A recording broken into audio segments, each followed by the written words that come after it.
అందరూ ఎలా ఉన్నారు? నేను బాగున్నాను. మీరందరూ బాగుండాలని మనస్ఫూర్తిగా కోరుకుంటున్నాను. ఓకేనా? మీకు ఎవరికైనా నా వీడియోలు నచ్చినట్టయితే ఒక లైక్ చేయండి. కుదిరితే మా వీడియోలు అన్నీ చూసి నేను కుకింగ్ వీడియోస్ చేస్తాను, ఇంకా ట్రావెల్ వీడియోస్ చేస్తాను, హెల్తీ ఫుడ్ గురించి చెప్తాను. మీకు ఎవరికైనా నచ్చినట్టయితే నా కుకింగ్ ఛానల్ని సబ్స్క్రైబ్ చేయండి. ఓకేనా? ఇప్పుడు నేను చెప్పబోతుంది pakodi, road side pakodi. Super అంటే సూపర్ టేస్టీగా ఉంటుంది. ఉల్లిపాయలు అనేది పెద్దగా కట్ చేసుకొని దాంట్లో కొంచెం పసుపు, ఒక స్పూన్ కారం, ధనియాల పొడి ఒక స్పూను,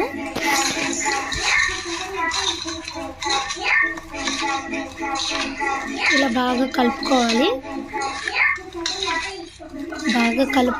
చూడండి, ఎంత బాగా కలుపుకుంటే అంత బాగా టేస్ట్ వస్తుంది.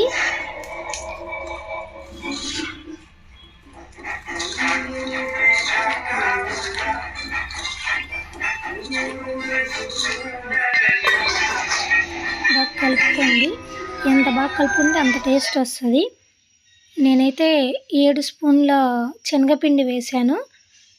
కొంచెం సేపు మూత పెట్టుకొని ఉంచుకున్న తర్వాత 7 స్పూన్ల శనగపిండి వేసాను. మీకు ఎన్ని స్పూన్స్ పడుతుందో అన్ని స్పూన్స్ తీసుకోండి. నేనైతే 2 ఉల్లిపాయలు తీసుకున్నాను, 2 ఉల్లిపాయలు. దానికి సరిపడా కొంచెం వాటర్ వేసుకొని బాగా కలుపుకుంటేనే బాగుంటుంది.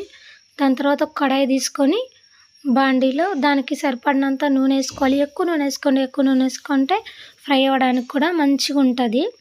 ఒకసారి ఇలా ట్రై చేసి చూడండి. మీకు నచ్చినట్టయితే నా దాన్ని కామెంట్ చేసి సబ్స్క్రైబ్ చేయండి, లైక్ కూడా చేయండి. ఫస్ట్ లైక్ చేయండి.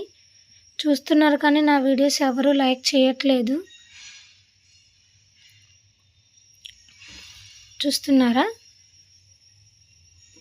కడాయికి అంటుకోకుండా చాలా అంటే చాలా క్రిస్పీగా, చూస్తున్నారా, బ్రౌనిష్ కలర్లో సూపర్ అంటే సూపర్ టేస్టీగా ఉంటాయి. ఇలా ఒకసారి ట్రై చేసి చూడండి ప్లీజ్ అండి. ఒకసారి ట్రై చేసి చూడండి పకోడీని. చూస్తున్నారా ఎంత బాగా వచ్చాయో? కరకరలాడుతుంటాయి, టేస్ట్ కూడా సూపర్ ఉంటాయి. మీరు కూడా ఇలా ట్రై చేసి నా ఛానల్ని సపోర్ట్ చేయాల్సిందిగా మనస్ఫూర్తిగా కోరుకుంటున్నాను. Like and share and subscribe చేసుకోండి. మీరు ఒకసారి ట్రై చేసి చూడండి. ట్రై చేసి చూస్తే మీకు కూడా అర్థమవుతుంది. Like and share and subscribe చేసుకోండి నా ఛానల్ని, మర్చిపోవద్దు. Thank you for watching friends.